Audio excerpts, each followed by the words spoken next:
Welcome to the Marshall Pruett Podcast, presented by Cooper Tires, and also this month we have support from my friends at Bell Racing Helmets USA.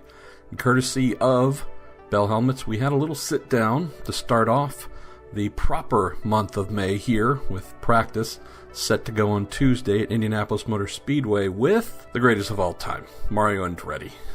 Just a dear friend, someone that, if you know motor racing, you know Mario Andretti, you know what a truly invaluable member of the racing community Mario continues to be decades after he retired.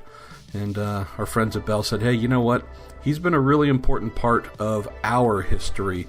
How cool would it be to sit down and talk about Mario's connection that goes back longer than I've been alive with Bell Racing Helmets? So, as someone who you probably know covers all the technical side, really into the engineering and technology of IndyCar racing and motor racing in general, that's all due to my background as a mechanic and engineer and whatnot. Well, you know, we might not think of helmets as part of technology, but indeed, this is something where Mario graced us with a lot of information about from his first days of starting with an old school leather helmet. I mean, truly just, I don't even know if we want to call it a helmet, but then moving on to the open face and being one of the first to migrate to Bell's closed face helmets in the late 1960s. And just a lot of great stories with Mario in there, and his 1969 Indy 500 winning helmet, very iconic, open-faced, using a scarf that is one of Bell's true holy grail helmet. So we spoke about that, and there's a funny story in there about someone who was convinced that they had the original, and Mario had a little bit of news for them. And anyways, there's some other gems in here that I hope you enjoy. You know, anytime we're talking to Mario Andretti, you know that there's going to be some good storytelling involved. And if you're in town this month, be sure to stop by Bell's new location on Main Street in Speedway, Indiana. It's right down the road from IMS. You know that they are synonymous with safety, innovation, performance, and engineering excellence. They have been trusted by more champion drivers than any other brand. 19 of the 35 entrants for this year's Indy 500 are Bell athletes, more than half, so fairly impressive there. So if you get a chance, stop in the new Bell store on Main Street. They have not just helmets, they have some pretty cool merchandise going on as well, from t-shirts to other items. So stop by, check it out. You know you can get every episode of the Marshall Pruett Podcast on iTunes, on Podbean. We also post everything to our Marshall Pruett Podcast Facebook page. We've been putting these podcasts on our Marshall Pruett YouTube page as well, and would also suggest that if you do venture over to the YouTube side, please subscribe, because we're putting up more content there, some documentary style stuff between myself and my filmmaker partner and friend Travis Long. So we're trying to grow this thing, trying to give you guys more, whether it is sound, whether it is vision. It's a busy time, but thankfully we have great folks like Bell Racing Helmets USA, and also my season-long primary sponsor, Cooper Tires, that helps me to bring this podcast to you. All right, off we go with the great Mario Andretti, talking about his long career with Bell Racing Helmets and some pretty cool steps of evolution that he's been a part of along the way. So, Mr. Andretti, you've had a lot of associations with a variety of companies throughout the year, auto manufacturers, engineers, you name it. I think we might think of Mario Andretti and Lotus, Mario, and so many things. Bell Helmets is in there, though, right? There's been a long association. Yeah, no question. Obviously, we all know how vital a helmet is to a racing car driver, and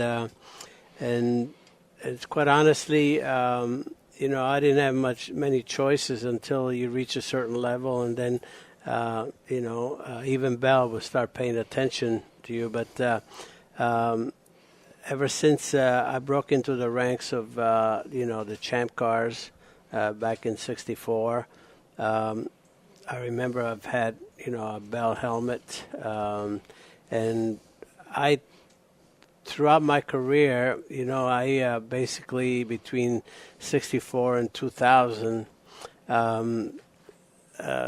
maybe 99.9% of the time I was wearing Bell helmets, and and I do that today, as you know. So I've gone through all the developments and, from open face to full face, which was always that was probably the most interesting evolution, and getting used to the type of thing. And I remember Dan Gurney was, I think he was the pioneer in that area, and I had to wait for just a little bit. Fortunately, I took advantage of some more development, because when he first started, the shield was just was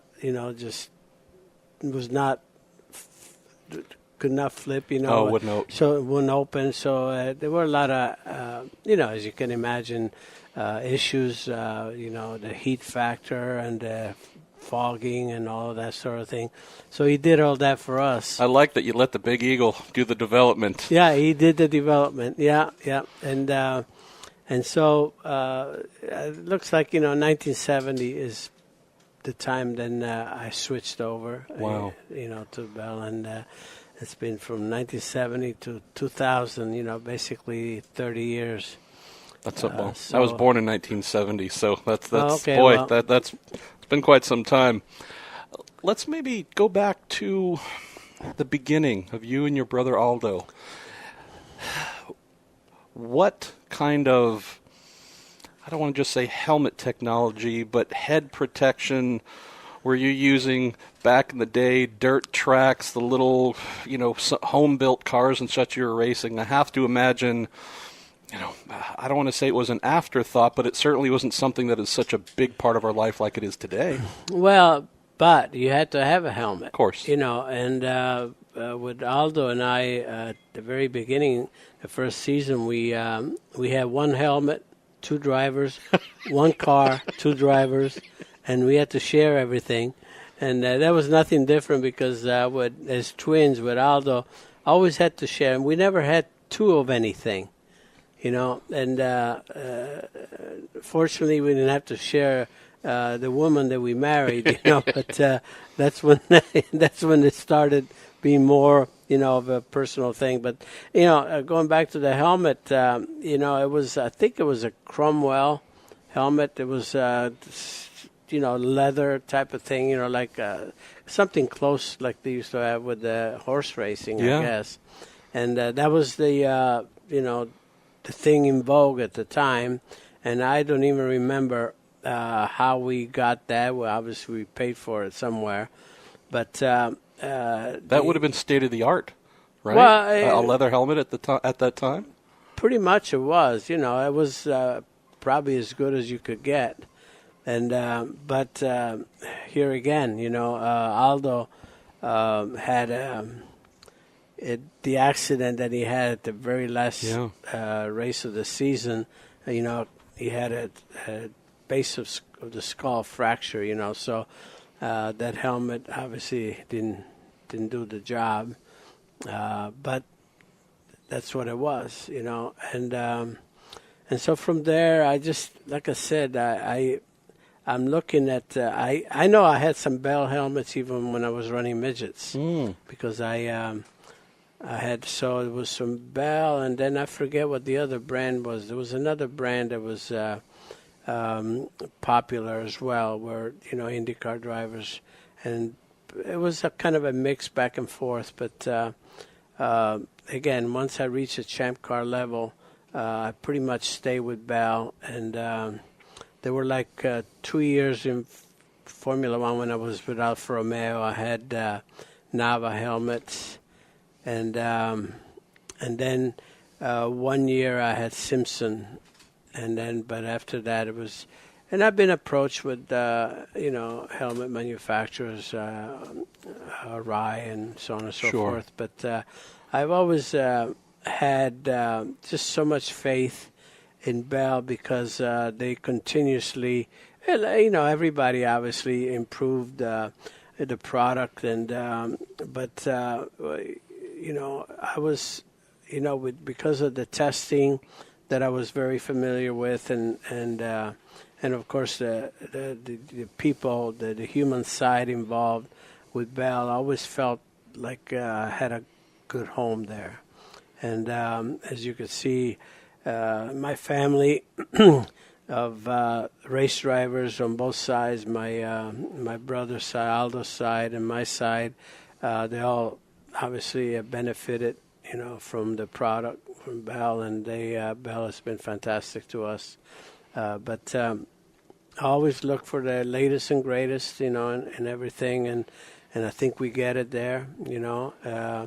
It's like anything, safety has to be a work in progress. You never reach the optimum level and say, okay, now we got everything that we need.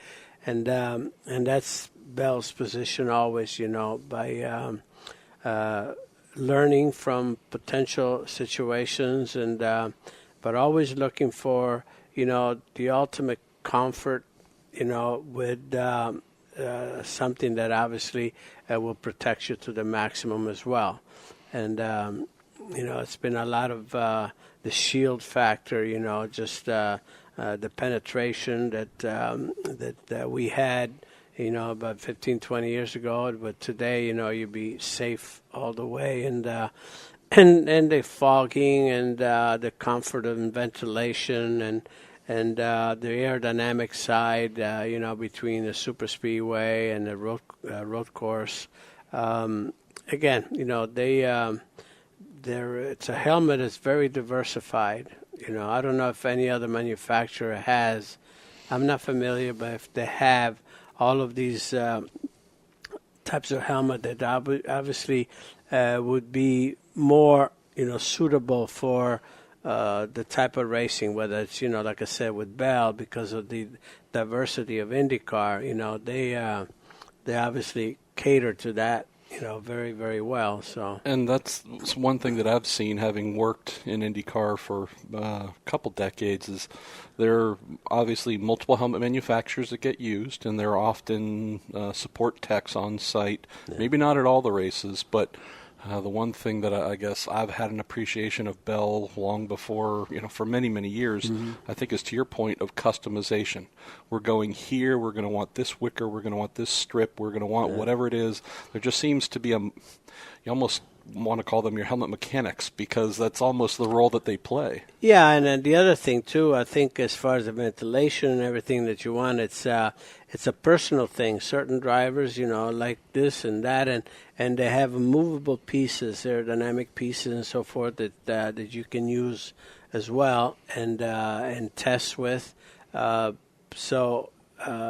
I think these are all things that obviously, you're looking for. You're looking for the maximum comfort, like if your helmet lifts based on the cockpit configuration or whatever. Yeah. You got a wicker, and in the wicker you can position at different places. I've done quite a bit of experimenting myself in a two-seater car even, and sometimes I get all the stick cameras out there, and I get all sorts of buffeting because of that, and I'm able to cure it, in my own way. So I love that you're still tuning your helmet for perfection in the two-seater, yeah, even, Mario. Yeah, sure. That's awesome.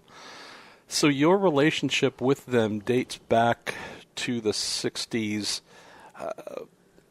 Let's talk a little bit more about that interesting era of open face moving into the closed face helmet. We'll get to the iconic open face helmet and the scarf and such. Marco obviously did a tribute helmet not too long ago to honor that. But let's talk about that transition, because I have to imagine that coming up in motor racing in an era where open face was just the norm, you're used to the pressure of the air, dirt, grit. You've got goggles, obviously, but what was either the driving adjustment, mental adjustment? Was there a process to go through of like, I've been used to more than 10 years of this feeling and sensation on my face from open air.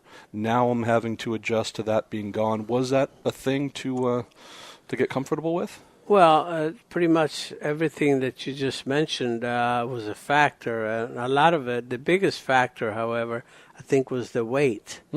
because you have to imagine that a full face at the beginning was quite a bit heavier than normal, and so I had to try to figure out about a head restraint, the neck restraint, and I was fortunate that somehow I always had good strength in my neck, and a lot of guys used to have to strap it down and everything, and I was one of the last ones to really do that, in that respect. But all these are all factors, and that's the beauty about Bell, that they always try to not give up anything as far as the safety aspect, through their the Snell testing. But they always went with the lightest material until I got to the carbon materials, and they always were mindful of that. But it took a process, took a while, like anything else, like the development of the race car. It was all almost every year. Every year you were looking for something better, something that was more comfortable, and there were a lot of factors about air leakage and so on and so forth with the shields, and again, it was a normal process, and something it's so important to have comfort level. Oh, completely. Because if something is awry, with the helmet, it takes away from the concentration. It should be something that's as a matter of fact. Yeah. And if you're having to think about your helmet while going 200 miles an hour, you have problems. The issue, yeah. But there were times when we went through that because of the huge change. And as you mentioned, the biggest change, of course, was going from open. But then at the same time, all of a sudden, oh well, I think I'm going to have teeth at the end of the day now, because I had cracked teeth a few times on the dirt tracks, and that it's 1 year. I think in '64, I had a cracked tooth in Reading and one at the Hoosier 100, the same time, same year, and there was one of those things, we were not protected very well in that respect, and now we know why your dentist has been mad. You moved to the closed face helmet. He's not getting the business he once did. Yeah, that's right. But again, we were always looking forward to the next improvement and so forth. And the other thing that's interesting, they were always looking for input and taking it very seriously because, different drivers had different ideas and they tried to mash it all in, to try to combine, the input. And they always took, I know, very seriously. And in general, we all benefited ultimately, but... that sounds no different than a race team. Yeah, it's they exactly. I mean, it's all about improving the breed, and again, I know how important it is to just have good fit, good everything. How nice that is, because otherwise, oh no, this and that. You don't want any of that, and again. They can always accommodate you. They always can do some little tweaks or something, and accommodate you. I know that I get a new helmet, all the time. Sometime, during the year, whatever. I don't have to worry about it. They know exactly my nuances, and I put it on. It's like I've been wearing it, forever. So. Wow. That's how Bell operates. They're fabulous in that respect. Let's talk about a couple of iconic Mario Andretti helmets. We've already kind of cracked the door open on one. You rolling into victory lane here in Indianapolis. We're sitting in the Bell Racing Helmet garage right now, but rolling into victory lane here. That helmet of yours, I know the folks at Bell say there's really 2 or 3 helmets they consider in the pantheon. That helmet that you wore, Dan Gurney, his first open-face helmet, and there's one other one as well. But do you have an appreciation for the fact that, again, that helmet of yours, that scarf. I mean, this is photographic perfection. I mean, it's classic. Well, yeah, I have it. I still have that helmet. Oh. And what's interesting is that just this year, we were approached by a gentleman here in Indianapolis who said that who claimed to have my race-worn 1969 race-worn winning helmet, and of course, and he said that he bought it at an auction, and for $250, it was, and that was, they claimed that was my race-worn helmet. Well, it looked very similar, which is one of the helmets that I actually wore during the season. But it was really interesting. I had to burst his bubble a little bit. He went downstairs and said, it's right here. I said, unfortunately, I have to tell you, it's a helmet that I wore probably some dirt races, and for part of the season. But I have the winning helmet myself. And but he was very nice, and he was happy that I was able to sign it and so forth. But as you can see, in those days we didn't change helmets, 3 or 4 times during the season. Like we do now. Usually I ran, some season I ran with the same helmet, most of the season. So that's the way it was. But in 68, 69, this might have been 68, part of 68 and 69, usually toward Indianapolis, you always try to go with a fresh, of course, fresher helmet and so forth. And I think that one I wore for the rest of the season. So the one that this gentleman had, Frederick is his name, probably wore all through 6 because I was pretty beat up. But I can always tell the markings and everything, So the one that I wore had, the Firestone flags on the peak there, and anyway, it's the way it represented exactly. It's the one that it's the real one, I should say. So there's no question about it. I always had that, and as you say, it was just probably the end of the era of the open face, pretty much, and big step forward. Just almost like going from front engine cars to rear engine cars. Wow. It was that big a step, and from a safety standpoint, it was huge.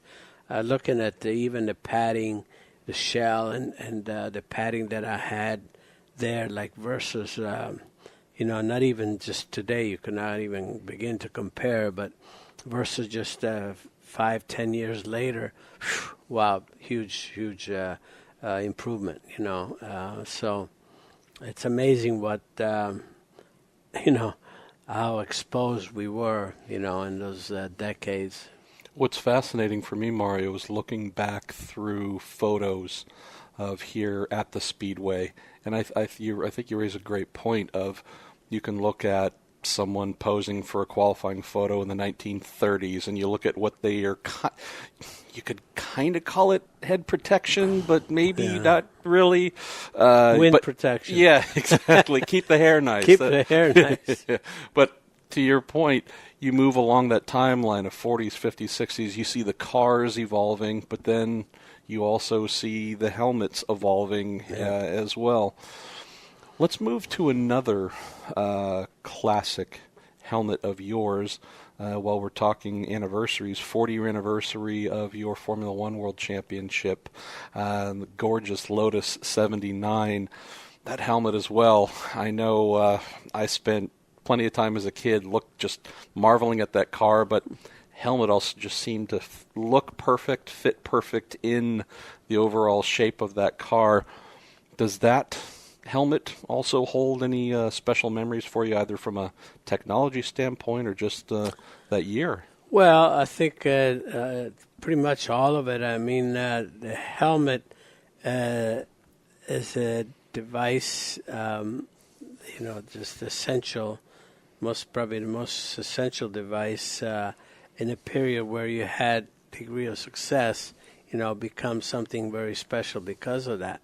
And nothing better than seeing that helmet has seen several checker flags first. Yes. And different, and I mean, not just different countries, but different continents.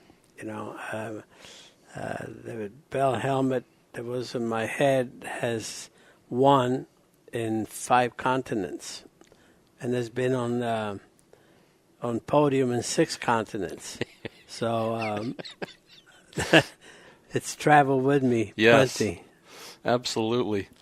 Well, we're going to Antarctica. We need to find a race for you in Antarctica. Yeah, we're going to add a couple more little. Antarctica, yeah, that's the only one we didn't go to. Well, let's close on a couple of other quick topics, Mario. And I appreciate your time. It's just, I think for some folks they might think of IndyCar racing in general as either cars, drivers, but either a technical machine or a human, but maybe don't always understand that, as you continue to illustrate, there's so many other tools of your trade, like a helmet, your safety equipment, that is just as vital, just as important as anything else, a motor, a wheel, or a tire. One thing that I know, it isn't so much of an issue in today's motor racing, but I know that it was coming up for you, fire, cockpit fire, refueling fire. I know the addition of Nomex, fire retardant helmet liners and such, had to have helped at some point in your career where things could have gone really badly without it. Yeah, I mean exactly. I experienced some facial burns in '69 when I still had the open face, which was said if I would have had a closed face, I would have been just fine.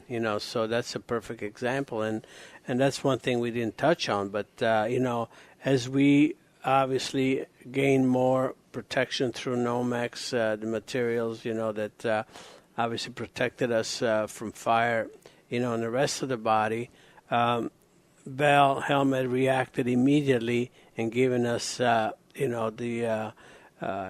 fire protection, fire retardant materials inside the helmet, because, there were several of the decades, 60s, 70s, especially, where, we lost drivers that didn't have a broken bone, through fires. And, Bell just did their part in maximizing that protection ultimately. And unfortunately, a lot of what you learn is from after a tragedy, but the important thing is you learn something and you react to it. And that's what we always felt that Bell was right at the leading edge of that, right ready to react properly and vigorously, So again, we can go through, different decades as to what took place, but I think Bell was always ahead of the curve in many, many ways, quite honestly. Let's close on an area that I'm positive you enjoyed. If we look back to the 80s, but I think maybe more specifically the 90s, the final years of your full-time career, we had rocket fast cars, 230 miles an hour with ease here at the Speedway. We also had drivers' heads and helmets somewhat exposed, fairly exposed in the airstream, and at these super speedways, aerodynamics became part of the game because with your helmet in the airstream, obviously you're not wanting to lose any mile an hour or two because of your helmet. Was that something that you enjoyed, either helping with the feedback in or the development on, knowing that all of a sudden it wasn't just about safety? That helmet that you wore, that Bell helmet, could actually be a performance advantage. Well, obviously, that's when a lot of the shapes, there were the changing different shapes and so forth. And And again, it was it was a period where there were a lot of questions, how to deal with it, because right now basically you're exposed from halfway up, but you get some turbulence down there, and then so there are other factors, and that's when I think that's when they started doing some wind tunnel testing. For sure, with to get some ideas to what's really going on, and a lot of it was leakage, through the shield and so forth, because you were so exposed and there was so much turbulence, to be able to understand that. So, it's again total work in progress, quite honestly, and but you always learn something. You learn something, and you always had. We had better cars from year to year, and we had better helmets at the same time. Well, I appreciate the fact that just as you've been a partner with Firestone for so long, you've had choices, as you mentioned. There are plenty of people who came to you and said, we'd like you to use our product, our helmet. There's probably some financial offerings in there as well.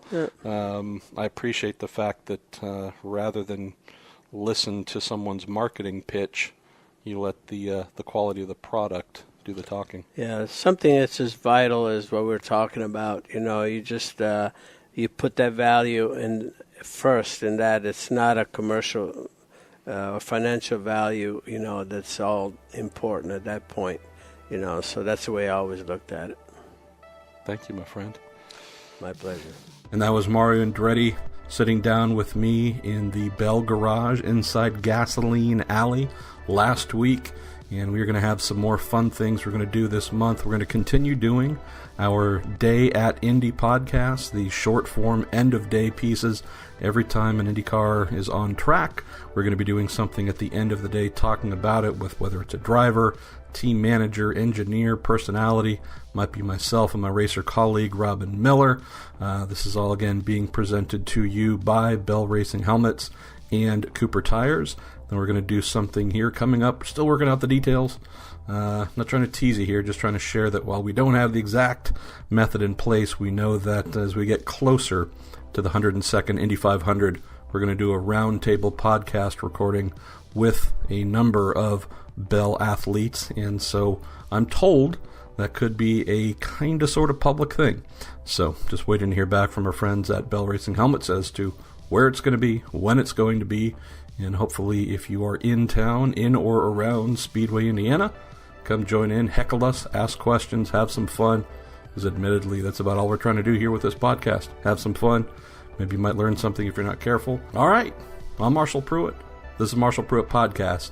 Thank you for listening.